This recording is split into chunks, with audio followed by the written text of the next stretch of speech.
All right, guys, this week we're going to dig into who is who, the who's who of where to find vintage muscle cars on the web or at auction. So did you know that Bring a Trailer sells more than Barrett Jackson and Mecum actually combined? So Barrett says they sell about 7,000 cars a year between their big, huge auctions with their champagne and the gavel and all their glory, right? Mecum Auto Auction, the cars sell at a little bit lower price, but they do about 9,000 cars a year.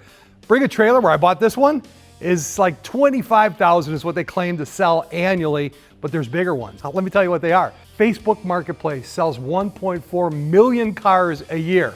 And even bigger than that, you're not gonna believe it, Manheim Auto Auction, that's where all the car dealers go to get their cars, and it's about 5 million cars annually. Crazy.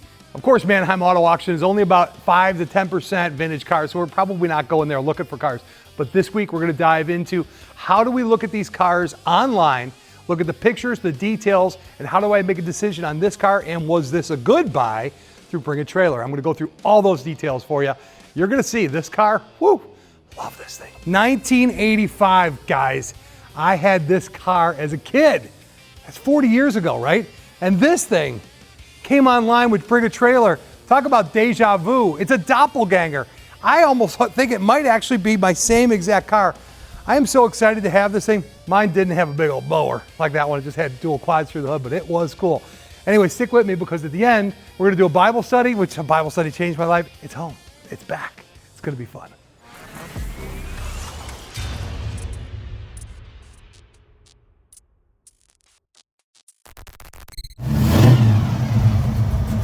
All right, she's here, in the moment of truth.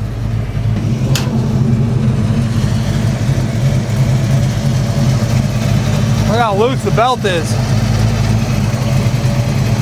Think I'm gonna have to work on that tensioner a little bit.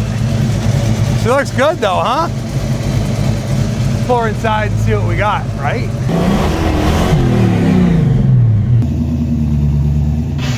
All right, guys, let's dig into this Chevelle that I bought off of Bring a Trailer. Highly modified car. So let's talk about the modifications first. You can tell this car wasn't actually built by a shop like mine. There's a lot of tells in it. However, there's a lot of things right up here at a glance that give me a real good basis for how do I feel about the guy that actually built the car. What was he thinking when he built it? Let's start with this. BDS, do you guys know what that is? That's blower drive service. That is an exceptionally good brand for a blower. So if you're gonna put a blower on a car, there's a lot of different stuff you can buy for a car, but this is one of the top ones, and it's made out of a single piece of billet, so it's a really expensive blower. So this guy wasn't sparing any expense. Let's look a little bit farther. Check it out, right here. AFR. Dude, these are AFR heads? Now I'm not sure which version they are because I haven't taken it apart to look at it, but if you put an AFR head on a car, you ain't cheaping out at all. You got Wilwood brakes up front. There's also a pair of quick fuel carburetors on here. So what does that tell you? You got the blower drive services, you got AFR, and you got the quick fuel carburetors. Way better than Holley. This is race stuff, right? This is better than a Dyer's blower, and the AFR heads are about the best you can buy. So this guy wasn't sparing any expense when he went ahead and built this car. It's got aftermarket hood hinges up here. Let me tell you, if somebody's on the cheap or they're just trying to, mark it up and sell it, they're gonna use cheap stuff that looks good. This is good stuff that looks good too. All right, guys, I'm looking at the details of all the fit and the trim on the car. Look at these lines up here. Look at how nice all these lines are, how clean it is, how crisp it is. The bumpers are in great shape. These are all great indicators that this guy actually bought good stuff. It wasn't like he took an old bumper and tried to stick it in there. This is either factory repop or they fit it exactly perfect the whole way around this car. So we're gonna look around the windshield real quick. We'll look at the backside. Fit and trim, stainless. And chrome is very expensive. And lots of guys will just throw on what they can get their hands on. But let's take a look up here. This is a great place to look. Look at this right here, that fitment here and the fitment down here. So when somebody's obviously done paint work and that kind of stuff, if they don't pre-fit the trim, like looking right here, if they don't pre-fit this trim and get it to go and lay in there really beautiful, it's never gonna look very good when it's done. You dig what I'm saying? You get where I'm going with it? Also, looking at the chrome, right? It's not all pitted and icky. You don't see any paint.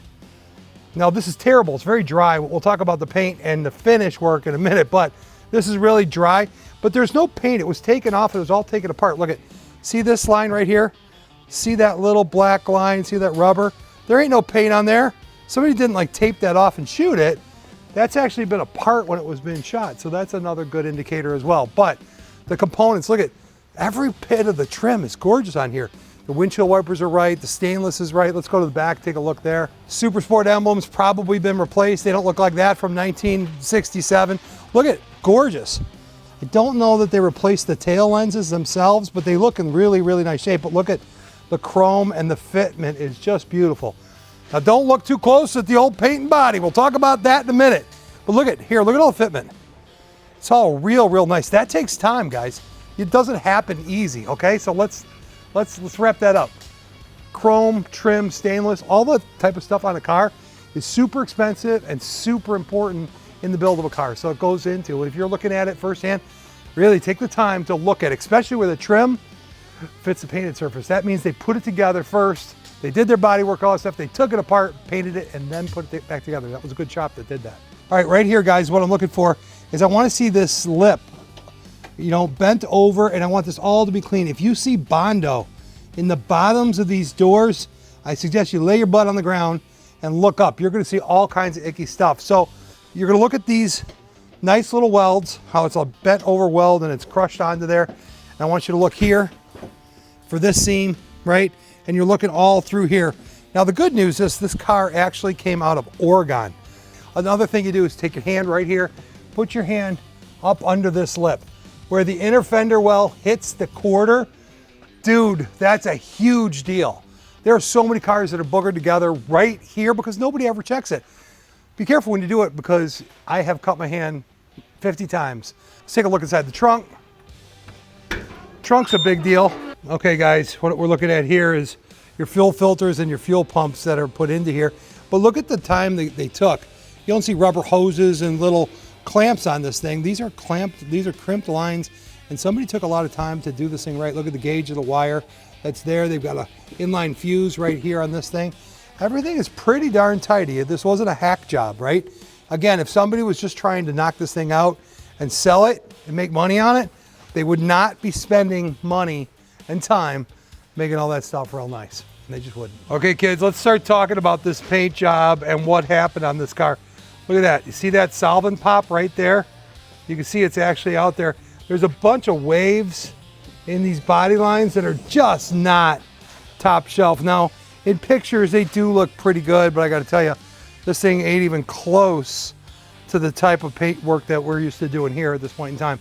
Again, not the end of the world, but it sure looks good in photographs, don't it? I would give this, I mean, there's little dents and warbles all in this back trunk. You see that movement in it? It's like, ugh. I know it looks good in pictures, but trust me, up close and personal, it is not impressive. So the body lines are not very straight. They're decent. The gaps are good. These gaps are nice. I'm always looking there, so I'm happy with the gaps. The gaps on the door are real nice. The gaps here, a little tight up here, but honestly, you can live with them. It's just the quality of the paint work on it. Here's a good example of the paint that needs work. There you go. See the paint defects in it? That was never even wet sanded and buffed out. So that ain't top shelf. Again, I love the color, I like the overall look, but the paint work on it, I'd give it a 7, 6.5. I would definitely not ship it out of my shop with this paint work on it. That's for sure. All right, we got to get down on the bottom side of this thing. And by the way, I got rid of the seats that were in it. As soon as I got it, these seats were in it. I'm like, man, I think I have a set of Chevelle seats. We're actually putting them in because the other ones were so uncomfortable. And honestly, the way they looked on Bring a Trailer was terrible. Look at that. Woo! It just so happens I had them in inventory. All right, guys, here we go. Up she goes. What a car, what a car. I love the stance. Okay, other great places to look at a car is if you have a lift, before you go all the way up, I want you to go down here because painters and body men get very lazy. You'll see lots of flaws and defects like below the line. You can see up here is where your eye kind of goes and drifts off. But if you start looking down lower, you're gonna see where people get lazy and where people took the short way out. So you'll see all kinds of defects down low. I want you to really inspect the bottom side. Look at this, it isn't even shiny. Look at, it was never even buffed. Now it's in the same color, it's not blacked out, but look at, it's not even shiny down here. You get where I'm going with that, kids? Look at the waves. Look at the waves, see it? So here we got a set of Alden coilover springs. Look at this. You got a Curry track, which I think is made by Curry. See the Curry rear end right there? Oh yeah. So the Curry 9-inch is great rear end with the true track, but look at the upper control arms, the lower control arms. This guy did not spare expenses. Look at, I'm always looking for the condition of the floor pans. Look up in these edges. Is it clean? Is it nice? Is it in great shape still up in there? Heck yeah, dude. Look at body bushings. If the body bushings have replaced, the body has actually been off. Look at how clean that is. All the way through. That is what you're looking for as far as a nice car goes. A little surface rust, don't freak out on this. This is an aftermarket, or this is the cross member that's holding the trans in place. Don't freak out at that kind of stuff. What we want to look is, look at the body. Look at the frame. Look at Tremec transmission. It's got a SFI scatter shield. This guy didn't spare any expense. You got tubular upper and lower control arms up front. You still got the Alden shocks. Again, look at all the work in here, all the original floor pans, the Curry track, lower and upper control arms in the thing. The fact that the frame has been boxed and that all this stuff is all looking great. All right, kids, here we are in the car. Let's give it some smoke.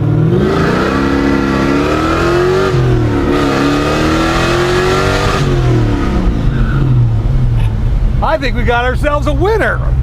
I washed my glasses. Okay, 5 things on the cars, right? When you're looking at bring a trailer.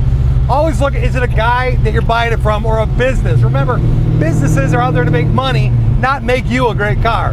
Number 2, look at the fit and the finish, Look at how the chrome fits. You can see it in the pictures, you really can. Look at the list of parts. What parts are they putting into that car? What's going on with it? You're gonna have to do the best you can to take a look underneath, look at the chassis, and look at the floor pans and all those details. That's a good guideline, guys, for you to look at if you're a big trailer or anywhere. And remember this, just don't buy from a big car dealer. There are a lot of crooks out there, and I gotta tell you, they're in it to make money. You want a car, right? I want to build cars. We love the cars, and that's what it's all about. Hold on a second, I gotta hit the gas. Man! Wow. All right, here we go with the Bible, which is always my favorite part of the episode, but let me explain to you the environment. This is the book of Acts. Acts was written right after the Gospels. Jesus had died, rose again, gave him the Great Commission, and went on to do what he was doing. Now these guys had to go out there and tell the world what was going on. They were doing miracles and all kinds of crazy stuff. And John and Peter had just healed a guy. But let me just tell you about this moment, right, in their lives, because John and Peter were both fearing for their lives because they already killed Jesus. They ain't going to worry about killing them, right? So, Acts 4:13. When they saw the courage of Peter and John and realized that they were just ordinary, unschooled men, they were astonished, and they took note that these men had been with Jesus. But since they could see the man who was just healed standing there with them, there was nothing they could say. So they ordered them to withdraw from the Sanhedrin, and then they conferred together. What are we going to do with these guys, they asked. Everybody living in Jerusalem knows what they have done, this outstanding miracle, and no one can deny it. But we need to stop this thing from spreading any further among the people. We must warn these men not to speak any longer about the name of Jesus. Then they called them in again and commanded them, do not teach or speak at all in the name of Jesus. But Peter and John replied, judge for yourself whether it is right in God's sight to obey you rather than God.